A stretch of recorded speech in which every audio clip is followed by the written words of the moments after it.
Okay, page 70. Today we are going to go more about the precursor of Mashiach coming, and we're going to look at a very famous expression that is used in the Gemara to describe coming Mashiach. Phones away, please. Thank you. Chevlei. Try that again. Chevlei HaMashiach. Chevlei HaMashiach. This literally means the challenges of Mashiach, the birth pains of Mashiach. A very famous statement to describe the prelude to get into Mashiach. Remember, this is part of the course, talking about what it's going to be like transferring from before Mashiach to Mashiach coming. Let's talk about that. Then we'll do a nice list of what the world is going to be like before Mashiach comes, which I think we did part of it to not finish. Let's have a look at the Vilna Gaon. So that expression comes from the Gemara in Ketubot of the challenges and the pains that are going to happen, and the analogy, the metaphor, page 70.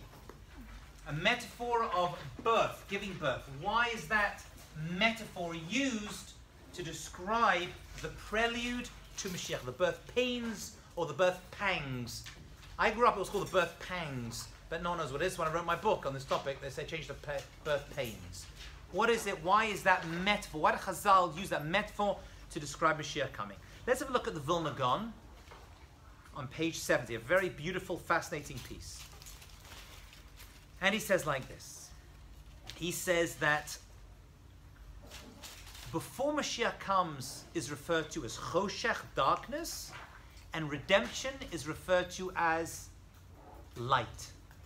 So before Mashiach comes, it's Erev, night, and the time of Mashiach is referred to as Boker, morning. Okay? So we go from night to morning, we go from darkness to light. That's why the days themselves.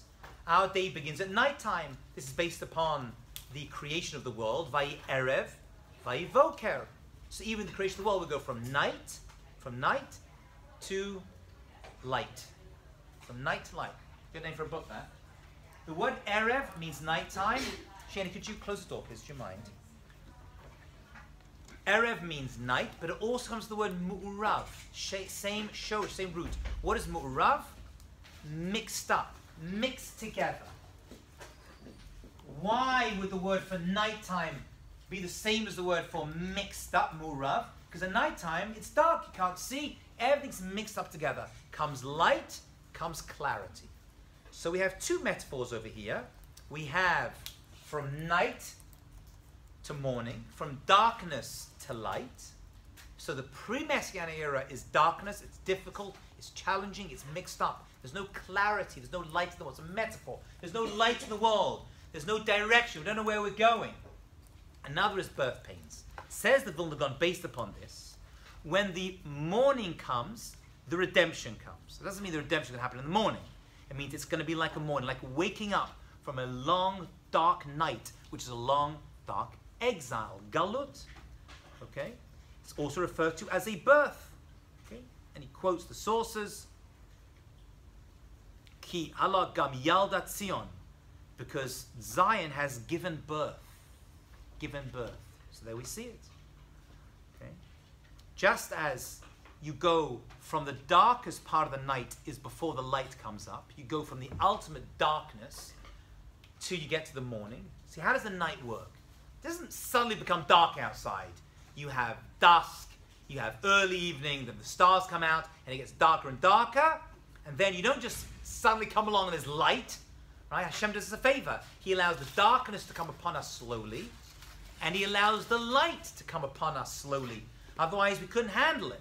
Right? Our eyes would pop out of our heads. If you go from, that's why you go to a room which is like complete brightness. So Hashem allows us to have early morning, right? You have the pillars of dawn, the Amud HaShachar, the light comes from behind the horizon, and then slowly the light gets brighter and brighter. It's gradual. Someone said to me, if you go from light to dark very quickly, that means a storm's coming. That's when you see it. Okay, so that's not good. So Hashem gradually brings the nighttime and gradually brings the morning as well. so too, the redemption is a slow process. It's going to take time. It's going to build up over a long period of time. And then you're going to get to the darkest part of the night. And then, bam, it turns around. That's the key connection. You go from the darkest, says the Vilna Gaon, to the light. So too, when a woman gives birth, how does it work? It's gradual. It takes time.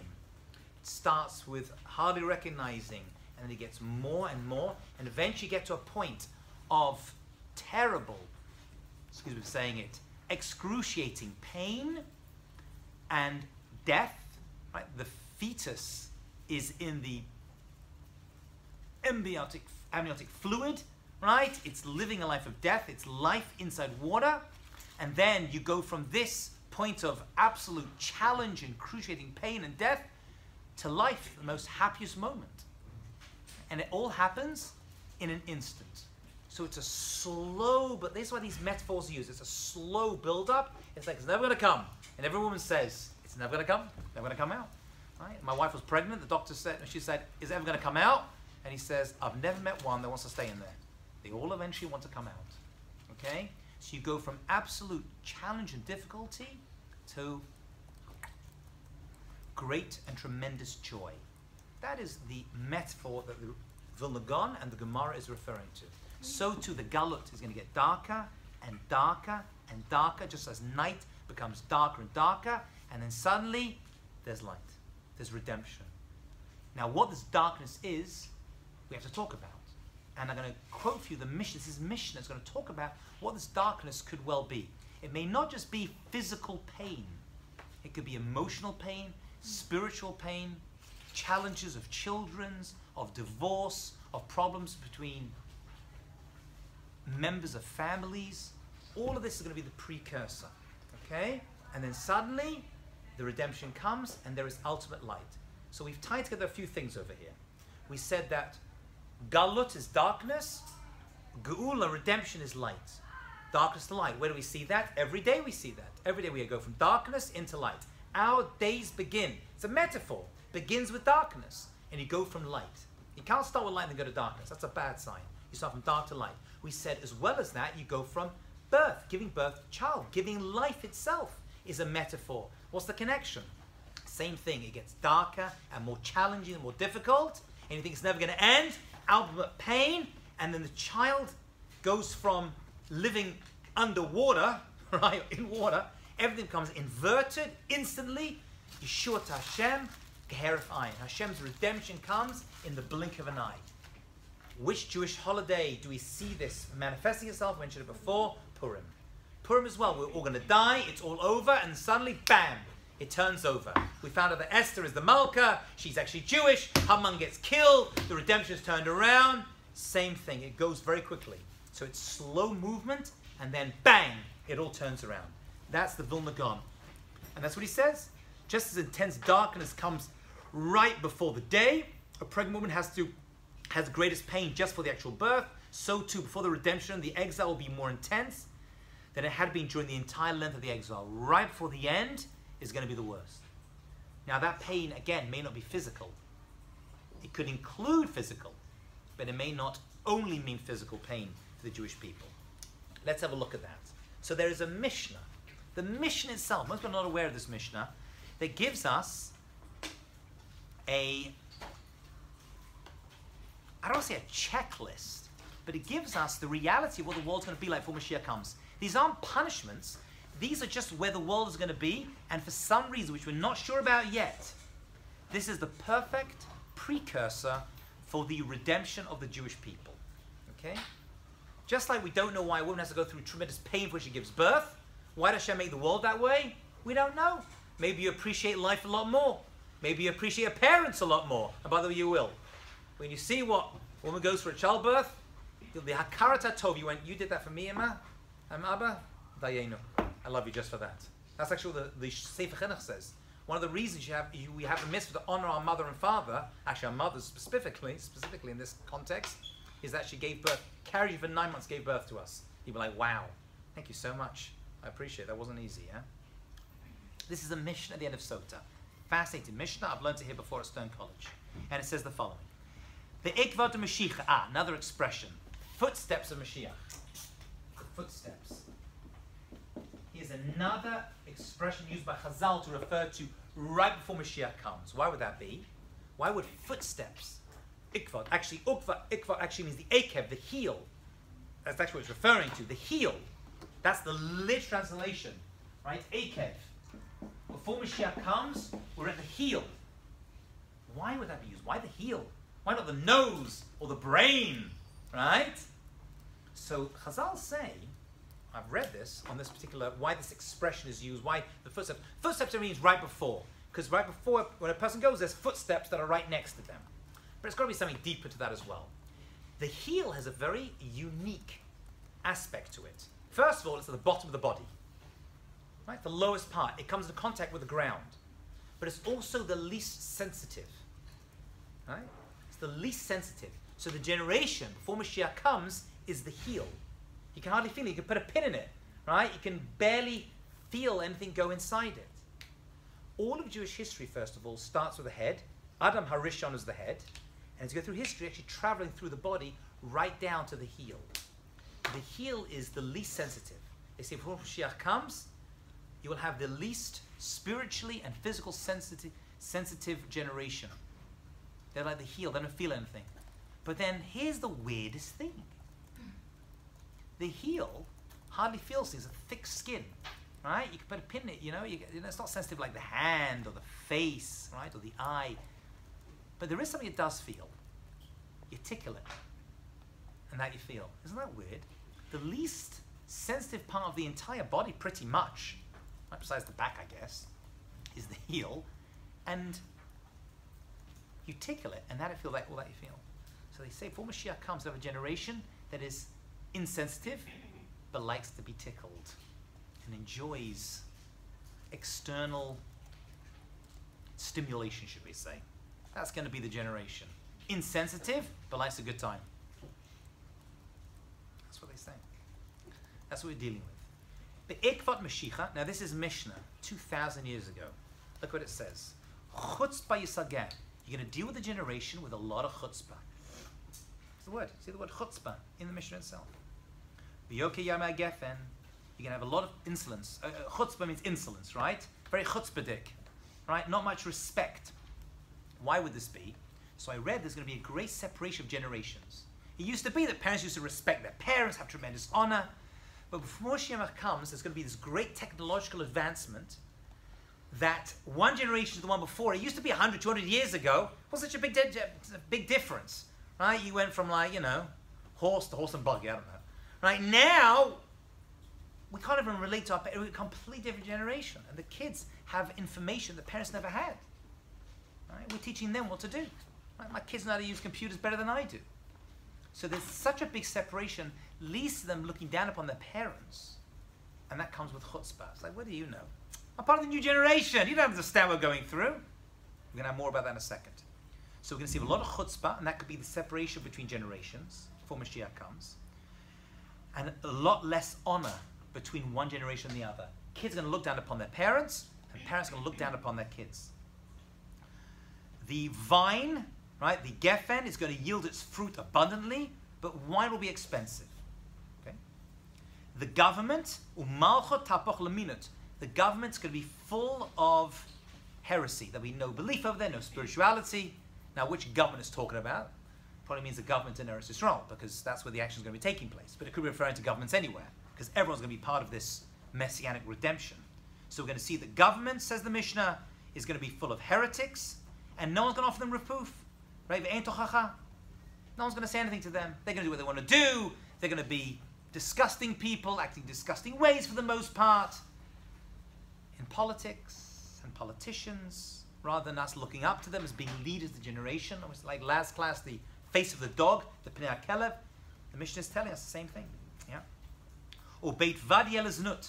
And meeting places of scholars will be used for sexual immorality, licentiousness. Good word, bad thing. V'hagalil Yicharev, the north of Israel is going to be destroyed. V'gavlan Yosum v'anshe Gvul Yisavavu. The Gavlan, some say it means the borders as well. Some say no. It refers to great scholars will be deteriorated. Right? Won't be actually great scholarship before Mashiach comes. The great scholars, people are going to be like, we're not so impressed with our leaders, even the scholarship leaders, people who run places of learning, we're not going to be impressed with them. They used to be pillars of society. We're like, I don't think so. And people are going to go from place to place, from ear to ear, and no one's going to have any pity upon them. Right? It's going to be a reference to the borders of Israel. Right? I always thought, I think I mentioned this, the borders of Gaza when they were moving from place to place. Chochmat Sofrim Tisrach, the wisdom of the learner will degenerate. Not much wisdom in the world. V'yirei masu. Did we do this already in this class? Yeah. We mentioned this already, yeah? Yeah, okay. We did Part of it, not all of it though, right? It was like the first paragraph. Okay. So now he says, V'yirei masu. Those who fear sin will be made fun of. Right? If you say you're a spiritual person, people will make fun of you. Va'emet teher ne'deret. And truth will be lack of this, we did already. Right? V'narim p'nei zakan yalbinu, and old people become embarrassed in front of their children, in front of the young people who will be running society at that point before Mashiach comes. Right? Zakenim yamdu b'fnei ketanim. We're going to have old people standing up for young people. Right? Ben menov al av. Right? Bat kama ba'amah. There's going to be challenge between daughters and their mothers, and daughters and their mother-in-laws. Kala b'chamotah. We did this already. Yeah? Over Ishvan say Beitov, there's going to be great fights in families. Right? The whole family unit is going to disintegrate. Again, why is it? Is this cause and effect? Right? Is this just the nature of the world? Is this a statement of what the nature of the world is going to be like before Mashiach comes? These are questions, but this is the reality. Right? We're going to see the breakdown of the family unit. Divorces, I've read a part of this as well, right? Which were very uncommon, will become a lot more common before Mashiach comes. Pnei Ador, Pnei Akelev we did. Haben Einu Mitbayish Ba'aviv. The son is not going to be embarrassed by his father. He'll say things, do things. His father's going to find out, won't even care. Right? He used to hide when he did things, right? Apparently, whatever. Right? Let him see it. Right? Put photos of it. Be proud of it. The Alma Yeshlan Lashen. We have no one to rely on except Hashem. So maybe this whole breakdown is going to be the lead to cause us to come back to Kodesh Baruch Hu. Okay? Says the Gemara, this whole Jewish scholarship that we're going to see is part of the breakdown of society when Mashiach comes. There'll be very few Torah scholars, right? And what's going to happen, says the Gemara, our eyes will be full of sorrow and grief. Amar Rabbi Yochanan, Dor sheben David ba, Tomer Chachamim nitmatim, v'ashar eneim kalot, close the yagon, v'anacha, v'tzar rabot, Gezerah Kashot will have many decrees against us, many difficulties, and each new evil will hasten the end. All the challenges that we're going to have with our children who are leaving us, disrespecting us and leaving Judaism, is all going to hasten the end. This is all a sign, says the Gemara, of Mashiach. Okay? Turn over the page. So Rav Dessler speaks about this and says, let's see why this would be. Why do you have to have this spiritual breakdown of society? So he's gonna for a reason over here. This is a very deep reason, but I think it's beautiful, so I included it in this course. Why would this be? And he says it's very, very much like an inoculation. Right? How do they inoculate you against a certain disease? They give you some of it in a very small amount, so you build up resistance to it. So he says the following: Yadua, it's a known thing, b'refuah, when it comes to health, should notem la'adam bariya, give a healthy person, zurikot, l'shem chison, they give them an injection, a weakened form of the illness in order to arouse the antibodies to fight off the disease. He says it's true spiritually. It's true spiritually too. In spiritual matters, sometimes it's necessary to inject ourselves with a state of extreme materialism and breakdown. And when you have a little bit of it, it ends up helping you somehow, very deep idea this, to build up your Yetzer Tov and fight off Yetzer Hara. Just like they give you a little bit of the disease to fight off the real disease, so too spiritually, he says, you get a little bit of this disease that's given to you, but that's going to build you up. It's going to build you up against, because when it comes to you, you've built up a barrier between you and the real disease. That's what he seems to say. Even at a time when a good inclination is not under attack from the evil inclination, from the Yetzer Hara, in order to arouse the good inclination, you get a little bit of the Yetzer Hara put inside you. It's going to help you. So he's looking at it as a positive way. He's like, this is all there to help us. All this challenge and disturbance we're getting is helping us fight off a much bigger disease that could come to us. So you think you're suffering, right? With everything that's going on around you, he's like, that's there to help you. That's what he says. And he says that's actually the reason, let's go back to the beginning, that Adam HaRishon was sent into the world of physicality. It's also the reason behind the test of the pre-Messianic era, the arousal to fight physicality, which itself will be a spiritual catalyst to bring Mashiach.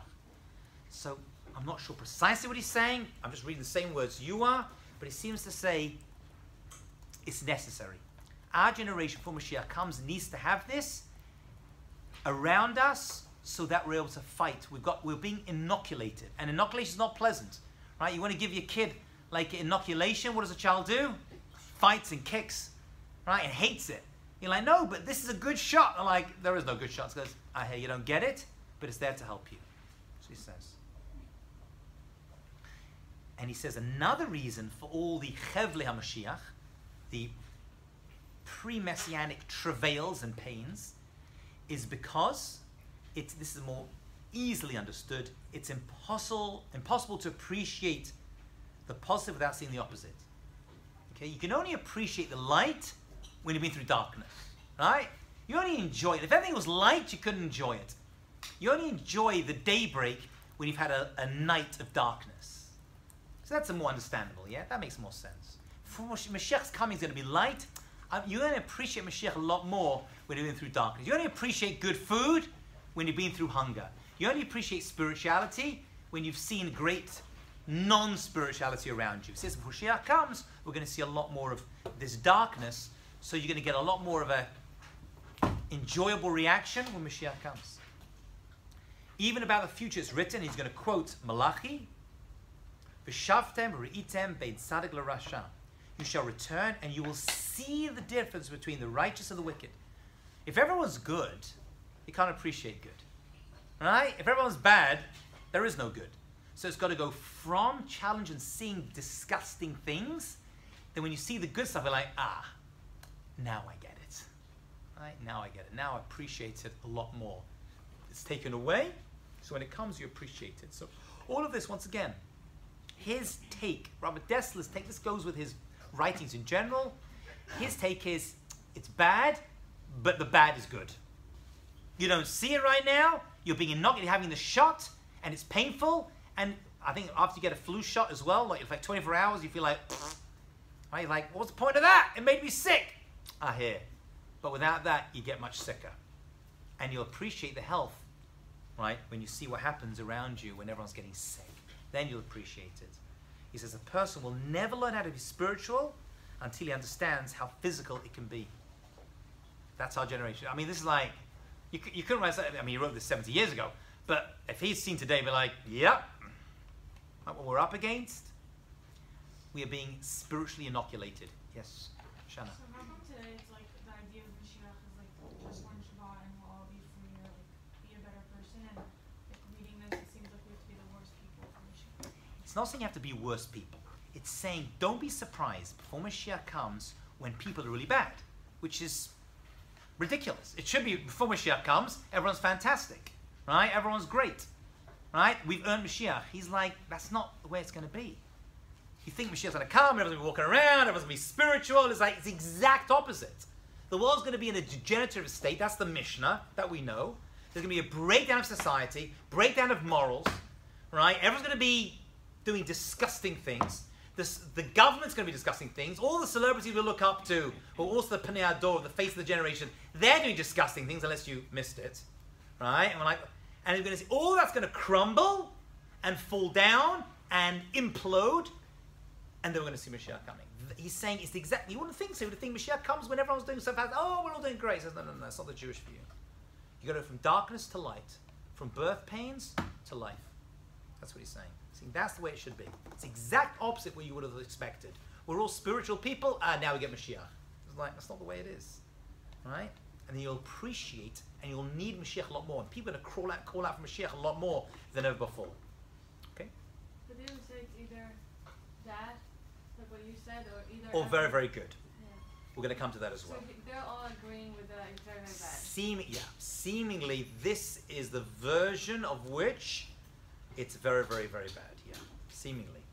So much so that some rabbi said, we're going to see it right now, quite astonishing, but we'll see that those that said,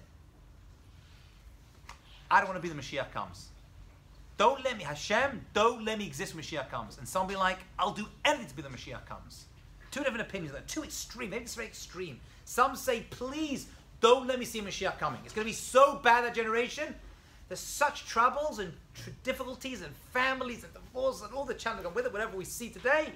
And some say, oh, just let me be in the worst place, we'll see in a second, just to see it. Ama Ullah, Yetev Lam Chmita. Let Mashiach come, I don't want to see him. Imagine that? That's Ullah speaking. One of the great Talmudic writers. V'chein Amar Rabbah said, Yetev Lachmita. Let him come, but I don't want to see him. Well, you don't want to see Mashiach?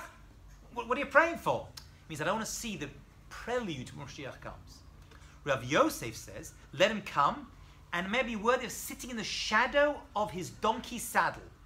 Let me just get a glimpse of it. We see two completely different versions. One version is, I don't want to be, let him come, I don't want to be there when it happens, because the prelude I don't want to get involved in. And the other be like, oh, you crazy? Just to be alive, be an ant, Mashiach comes, to see that revelation is the best thing. So again, it's reflecting these two realities. Abai, quite a Rava. What's the reason? Why do you want to see him? Well, he says to me, Rava, why would you want to see him? He says, is it because of the birth pangs of Mashiach? Right? And we said that many people said you can be spared of the birth pangs. Let him engage in Torah, acts of kindness. We're going to see later on these things are going to spare us of the Chevle Mashiach. There's an answer, there's an antidote to this pain, this challenge. Right? You can inoculate yourself against the birth pangs, against the pain of Mashiach coming. And Rabbah said, no, I'm scared that I'll get involved in that generation of all the sins that will be available, readily available to me, and I will lose all my merits. It's like, I wasn't scared of seeing this. It's like, I just don't want to get involved in it. It's going to be so tempting, says Rabbah. This is Rabbah talking, by the way. Right? One of the great spiritual giants of his generation. He's like, it's going to be so tempting to get involved in disgusting sins right before Mashiach comes. I'm going to fall for it, and I'm going to lose my merits. I don't want to be there for that. That's the part I want to be involved in. That's the part. I'll be sucked into this generation. Okay? All right, so there we see very different versions of before Mashiach comes. Okay, page 74. Let's look at the Rambam. The Rambam, we said already many times, let's see it inside. He says the best part and the main change is no more war in the world, and we're going to live a time of peace and prosperity. So now we're going from pre-Messianic to Messianic. Now we're making the change. With me? From before to after Mashiach comes. The Rambam says, the great benefit of being alive in that generation of Mashiach coming, who no more anti-Semitism, no more war in the world. They're going to leave the Jews alone. We're going to live in Israel safely. Imagine that. No more threat of all these other nations surrounding us, wanting to destroy us. And by the way, if that's the only thing that changes, dayenu. Right? No more wars, which means no more military, no more having to protect ourselves. They're going to leave us alone.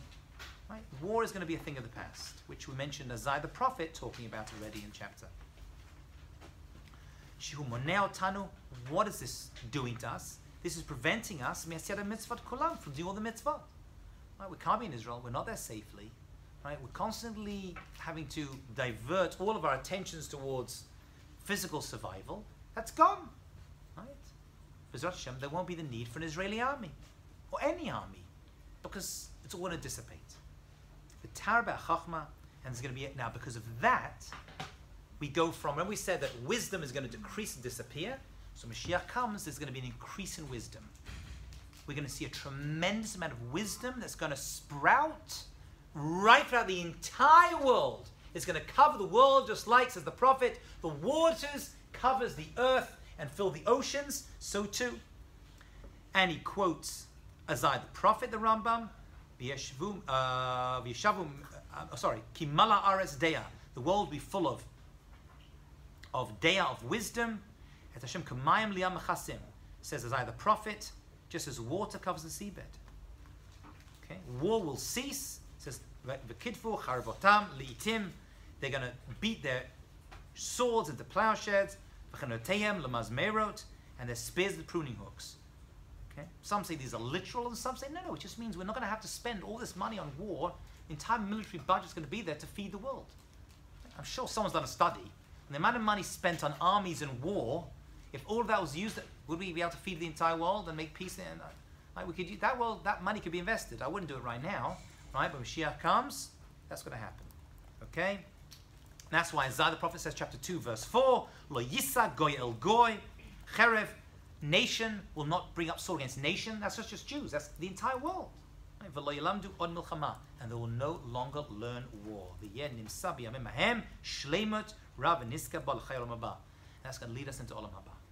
So a prerequisite Olam Haba is no more war. Taking all the money we spent on these military budgets, which is probably into the many trillions the world over, and that's it. Okay? So Mashiach is going to create world peace. Okay? He's going to be the catalyst and the creator and the culminator of all world peace. Amnam, Yomata Mashiach hu zman shetashuv melchot Israel. We already said this kingship will return to the land of Israel. This is going to return. The king will be very great. He's going to have his palace in Zion. His name and fame will spread. We did this already. Nations will make peace with him, and all the countries will serve him on account of his great righteousness, as the Rambam, and because of all the great wonders he's going to perform on behalf of us and the entire world. Anyone, v'kol mi sheyakum alav, whoever stands against him, which means there could well be people who stand against him, yavdu, right, is going to be destroyed by Hashem, and be given into his hands. Okay? And that's the Rambam's view. So the Rambam Hilchot Malachim, page 75, as we said already, he brings us lahalacha, brings us to Jewish law, in the laws of kings, and he says, this is the Rambam, he says, don't presume, it may happen, but don't presume that any facet of the world's nature will change, okay, in a miraculous way. We have a miraculous version, non-miraculous. The Rambam's going to be, he's going to be remember, he's more the rational view, it's going to be exactly the same, don't expect anything to happen, okay, don't believe there'll be any innovations in the world of creation, rather the world will continue according to it the way it was before, okay. He says, although Isaiah says, chapter 11, verse 6, the wolf is going to dwell with the lamb, the leopard is going to lie down with the young goat. He says, according to the Rambam, he's a metaphor. Some say no. Some go, like the more Kabbalistic, these are literal. Right? Even nature is going to change. The teva of the world, the change, teva of animals is going to change. The Rambam's like, no, these are metaphors. When it says the lamb's going to lie down with the lion, right? And the leopard with the young goat, these are metaphors to the nations no longer fighting the big nations, the small nations, and strong people and weak people are going to attack each other. That's what it means. These are purely metaphorical. They're parables, according to the Rambam. Okay? And that's what it means. The interpretation of the prophecy is Israel is going to dwell securely together with the wicked nations that want to hurt us. They're the wolf and the leopard, right? And as Jeremiah the prophet says, chapter 5, verse 6, a wolf in the wilderness shall spoil them, and a leopard will stalk their cities. That's the way it is before Mashiach comes, and afterwards the lion will eat straw like an ox. There's going to be those nations which are compared to wild animals ready to devour us at any given time. That is going to disappear. And he says, so to all the other prophecies of the Rambams, the Rambam's derech, whatever goes like this, of the Messianic era are purely metaphorical. Okay? And there are allusions to what the world is going to be like. Okay? What is the purpose of all of this? Turn over the page 76. We're still in the Rambam, the Laws of Kings, chapter 12, verse 5. He's like, no more famine. Ube'oto zman lo yeh sham rav. No more famine. Lo milchama, which I believe are connected. Once you got rid of war, you got rid of famine. Right? Where does most famine come from? Warring nations, people taking advantage of other people, money spent on war, gone. Gone. You know it's possible to feed the entire world right now if we want to. There's enough money and food in the world. I mean, there should be no starvation in the world at all. I mean, I don't know if people in the world are living below the poverty line and are considered to be like, starving people. Probably like the majority of the population of the world. You realize that, right? Even in America, even in Israel today, the amount of people living under the poverty line. There's enough food and materials in the world to feed that, okay? To feed them. It says it's gone. No more jealousy, no more competition. Lo milchama, v'lo kina, v'lo tachrit, right? People will be jealous of each other. Everyone's going to have. Every type of delicacy will be readily available. This is the Rambam, by the way. Okay, this is not some mystical, Kabbalistic change. He's going to be like, that's just the way it's going to be. Once you get rid of war, that's the way it's going to be. Okay? Which is why the prophets will be like food growing on trees. Some say literally there's going to be some genetic modification and we're going to get food from trees directly. Right? The bread's going to come out of the tree. And so these are metaphors of the Rambam, meaning it's going to be like easy to get all forms of food for the entire world. It's going to be readily available. But you Okay? said that there's no jealousy and that there's no thing, so it's not natural. It has to be supernatural. You believe that? No, I mean, According to the Rambam, no? According to the God Rambam? created us like that, so in order to change it has to be... Maybe we aren't created like that. Maybe just the way we set the world up leads to jealousy and competition between people. But maybe there's a reality in the world, we can't even understand it. Maybe there's a reality in the world that people could somehow have so many resources that jealousy just disappears. You know? I don't know. Is that possible? According to the Rambam, it is. It's hard for us to even fathom it because we're built up on constant competition and jealousy built up between us. He's like, no. It could be that the resources are shared so much and people will live in such a way that this will disappear. Right? So Yeah. That could be an ultimate culmination of that, yeah. Yeah? Ita? Sorry. Meredith, I'm sorry. So does that mean like all wars, like including like wars between like families and friends? Gone. And everything? Got very, very good. This is not just like wars of militaries. This is wars between people. We're going to be living in a state of shalom. Shalom is the key word over here. That's what the Rambam is talking about. All shalom. Right? Families will be held together. All forms of strife between people, jealousies, all gone. Remember the word shalom is related to the word shalem. Right? Shalom doesn't mean peace. Sometimes you have to fight in order to have shalom. It's not a contradiction. Shalom means shalem, complete. There's going to be a unity. There'll be no more need for war. Right? Which leads to shalem, completeness, wholeness. That's what the Rambam seems to be saying over here. I'm reading those same words you are. Same words. So what is that going to do? Ultimately, when that happens, the task of the whole world will purely be and simply to know Hashem. Right? The culmination, if you're not striving and fighting and arguing, eventually the culmination of that is you live a spiritual lifestyle. Right? And remember, the knowledge of God will spread the entire world. So that's going to be what we're going to be about. It's going to be a spiritual existence. Okay? He says, "V'lo ye'esek kol olam ela ladat Hashem bilvad." That's going to be it. Right? By the way, we're living in a world. I mean, you read articles about this all the time. There are going to be no more jobs. Right? Most jobs are going to be completely obsolete.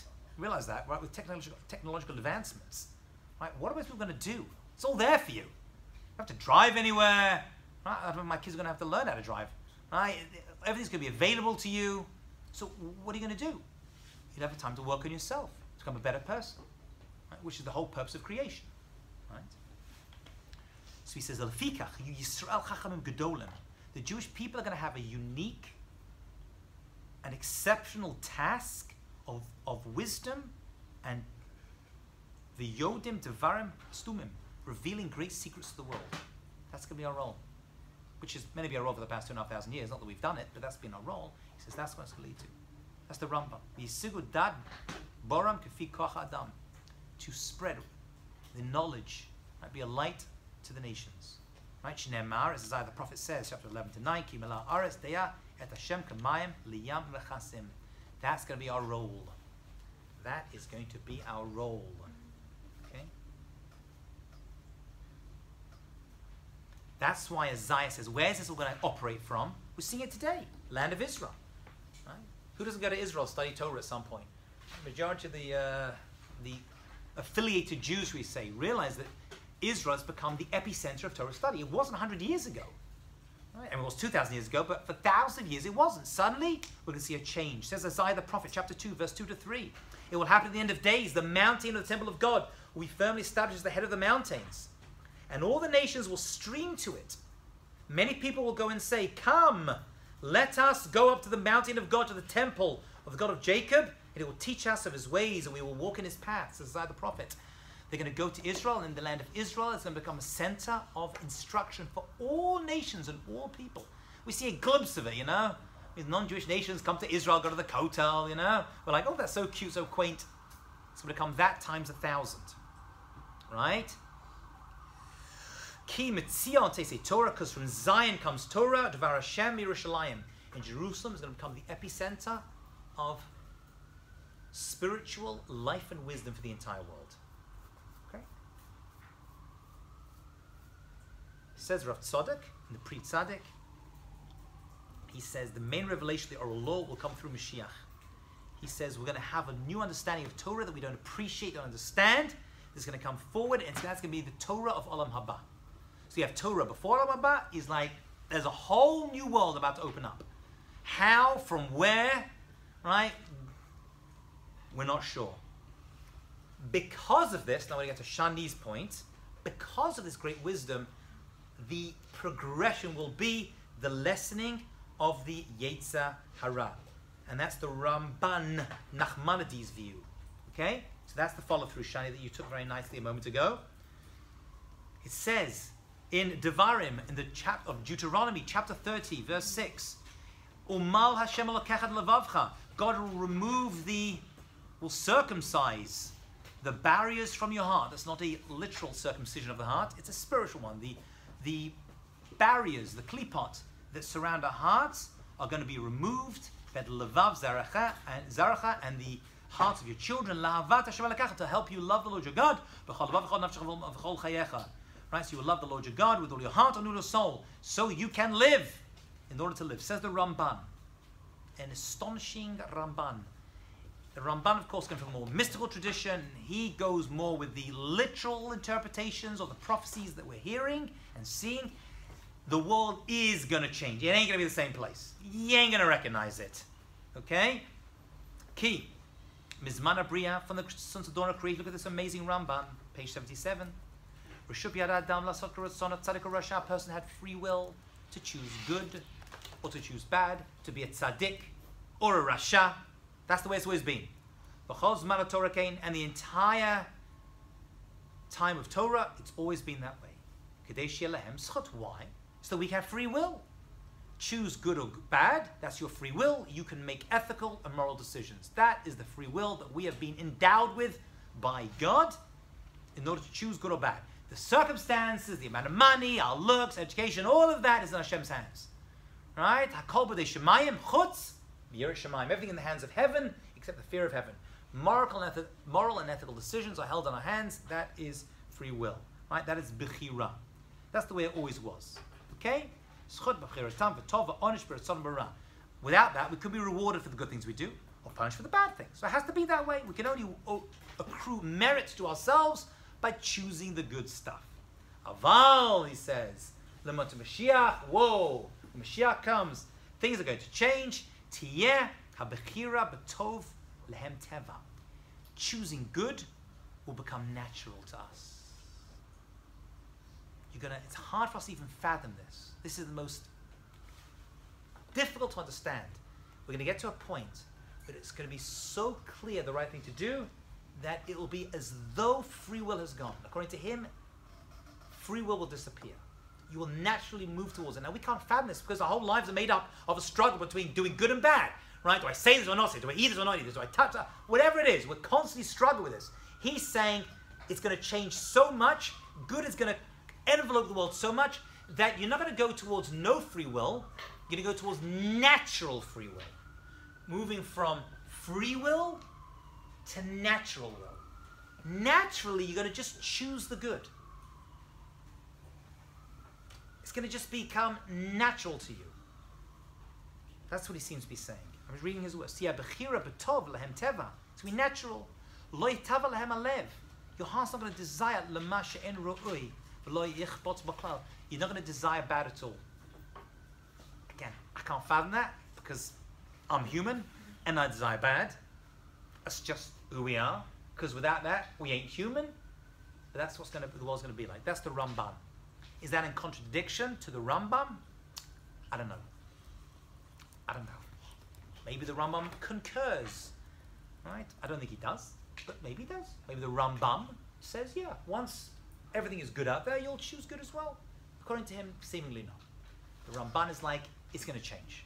You're not going to be the same person, right? You're just naturally not going to desire the bad. You'll see it, you'll recognize it, you just won't have a desire to choose it. It's going to be all good. Okay? Ezekiel the prophet says it, and Rashi takes it literally as well. Let's look at the words of Ezekiel the prophet, chapter 36, 26.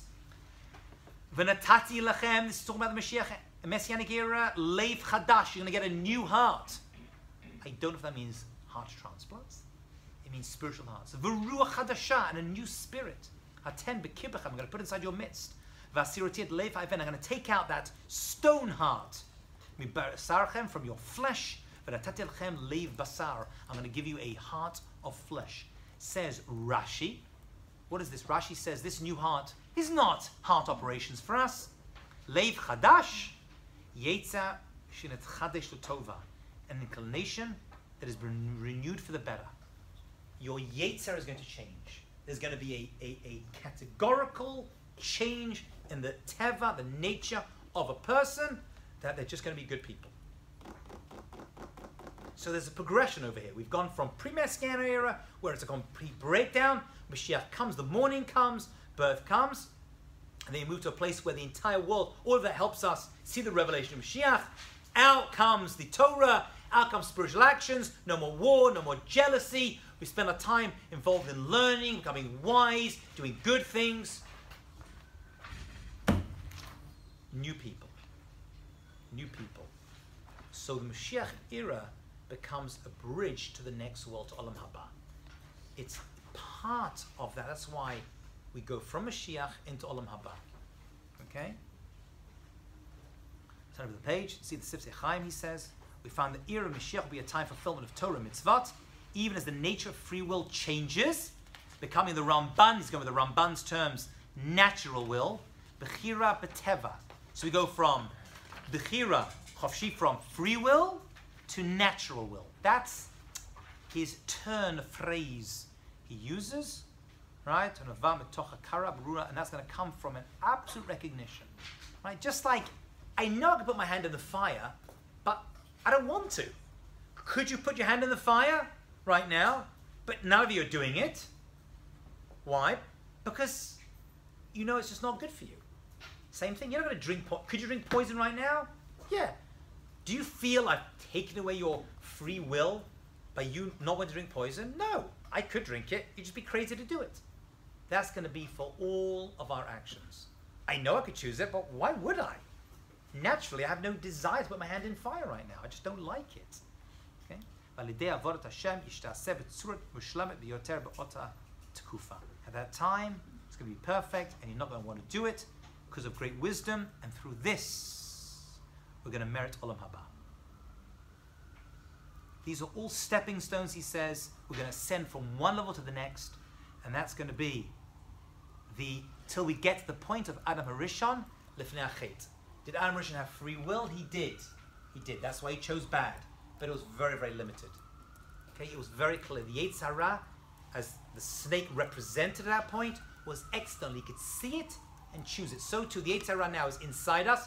We have all this stuff inside us wanting to do good, bad, and all the rest of it. It's going to become externalized. We can see it and be like, we're not interested. Okay? Questions, thoughts, comments?